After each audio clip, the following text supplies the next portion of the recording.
یہ بات ہے فلائٹ 123 کی جو 12 اگست 1985 کو ٹوکیو سے اوساکا کی طرف اڑان بھرنے والا تھا۔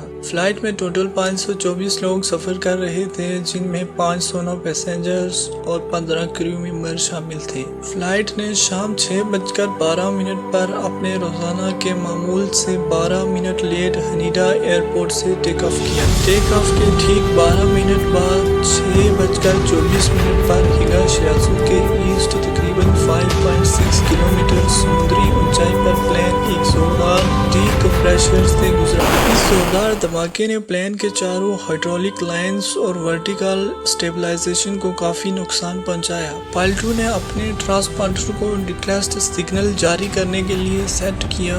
اس کے بعد کیپٹن ٹاکاہاما نے ٹوکیو ایئر کنٹرول سینٹر سے رابطہ کر کے ایمرجنسی ڈکلیئر کرنے کا آرڈرز دیے اور اس کے ساتھ ہی اوشیما کے لیے ایمرجنسی لینڈنگ ویکٹرز اور ہنیڈا ایئرپورٹ پر واپس آنے کی اپیل کی۔ ٹوکیو کنٹرول نے اوشیما کی طرف 90 ڈگری ایسٹ کی طرف دائیں مڑنے کی منظوری دے دی۔ اس کے بعد کیپٹن ٹاکاہاما نے فرسٹ آفیسر ساساکی کو بینک اینگل کم کرنے کا حکم دیا، لیکن جب پلین کنٹرول وہیل بائیں موڑنے کا جواب نہیں دیا تو اس نے پائلٹ کو کنفیوژن میں ڈال دیا۔ اس کے بعد فلائٹ انجینئرز نے بتایا کہ ہائیڈرولک پریشر تیزی سے کم ہو رہا ہے۔ کیپٹن نے پھر سے بینک اینگل کو کم کرنے کا حکم دیا کیونکہ آٹو پائلٹس پوری طرح سے ڈس انگیج ہو چکے تھے۔ کیپٹن نے پھر سے فرسٹ آفیسر کو بینک کم کر کے اسے پل کرنے کا حکم دیا، لیکن ان تمام کوششوں نے کوئی بھی رسپانس نہیں دیا۔ اس وقت پائلٹس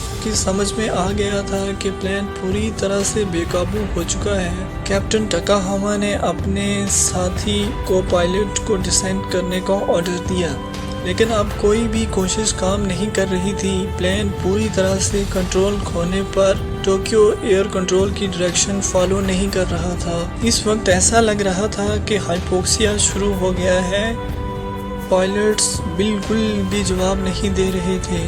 مسلسل کوششوں کے بعد ٹوکیو کنٹرول کے دوارا پھر سے کانٹیکٹ کر لیا گیا اور کریو کو ڈسینڈنگ آرڈرز دیے۔ کیپٹن ٹاکاہاما نے سیٹ کرتے ہوئے بتایا کہ ہم ڈسینڈنگ کی پوری کوشش کر رہے ہیں۔ اس وقت پلین تقریباً 24,000 فیٹ کی اونچائی پر تھا۔ فلائٹ ڈیٹا ریکارڈ کے مطابق پلین ڈسینڈ کرنے کے بجائے انکنٹرولبلی اوپر نیچے فلائی کر رہا تھا۔ ہائیڈرولک فلوئڈ پوری طرح سے ریپرچر کے ذریعے ضائع ہو چکا تھا اور ہائیڈرولک کنٹرول کھونے کی وجہ سے پائلٹ کے لیے یہ امپاسبل تھا کہ وہ پلین کو کسی ڈائریکشن میں موڑ سکیں۔ اب پلین بغیر پریشر کے 18 منٹ تک 24,000 سے 20,000 فیٹ کی اونچائی پر چکر کاٹ رہا تھا۔ ڈی کمپریشن کے لمحے سے لے کر شام 6:40 تک پائلٹ کی سمجھ میں یہ نہیں آ رہا تھا کہ فلائٹ کو بغیر کنٹرول کے نیچے کیسے اتارا جائے۔ اس کے کچھ ہی دیر بعد فلائٹ خود بخود ڈسینڈ کرنے لگی۔